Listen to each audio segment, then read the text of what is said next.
Cet extrait animé du Socult Podcast est une présentation du Journal du hip-hop. À l'animation, James Lee alias Nas Brock et Eric Faucom alias Fox.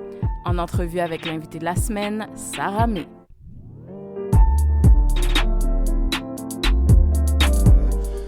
Là, on va embarquer dans la section Socult Dilemme.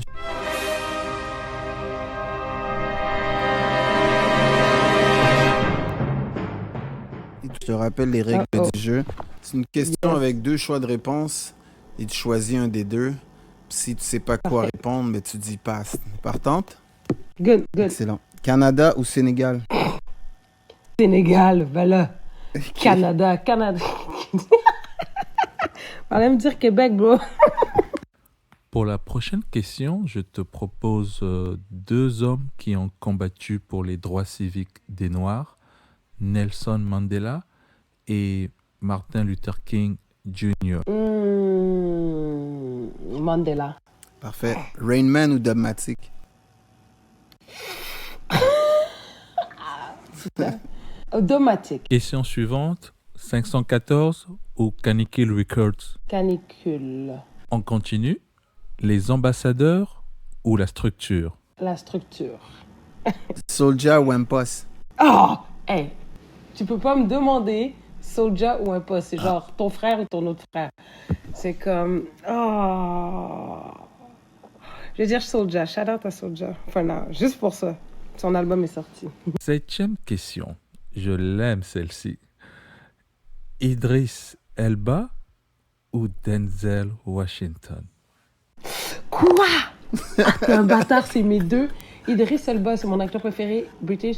Denzel, je connais, j'ai vu tous ses films. J'ai encore écouté American Gangster la semaine passée. Nice. Arrête. Ah, je suis obligée Denzel. Chloé KDL ou Ruby? Chloé, je sais pas c'est qui. C'est elle qui chante Caca dans l'aile. Ah non, mais Ruby, t'es fou. Oh, God. Damn. Non, écoute. Architecte du son ou ghetto érudit? Oh. Ouh. Je dirais... Ouh. Je dirais ghetto érudit parce que là, je suis à Montréal, mais je suis à l'architecte du son, Joe. Ok, 10e question. Je te propose deux artistes féminines talentueuses, Myriam ou Naya Ali. Mariam. Cool. Puis un an sans relation intime ou un mois sans musique?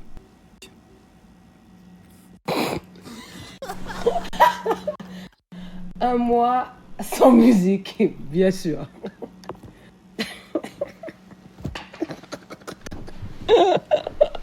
Dis-moi, comment c'était d'être une femme noire à Québec? Bah, écoute, je peux pas, tu sais, c'est genre de, je peux pas généraliser parce que je peux juste, moi, je me suis jamais vue comme ça, tu comprends? OK. Moi, je me suis, puis même dans ma vie personnelle ou dans ma famille, dans ma vie sociale, je me suis jamais vue comme une femme noire dans quelque chose, tu comprends? C'est toujours l'œil extérieur qui me l'a rappelé, et effectivement, il y a des événements qui te le rappellent, mais moi, c'est par exemple, toute ma famille est blanche. Fait que je me suis jamais... Tu sais, quand on me dit comment tu te sens comme noire dans une famille blanche, je me sens pas comme ça parce que je ne vois pas cette couleur-là. Parce que c'est ma famille. Tu vois? OK. En exemple. Mais écoute, Québec, au moment où j'y étais, c'est sûr que moi, je sortais beaucoup là, quand je suis revenue, là, pour faire mon cégep à Québec, je sortais beaucoup.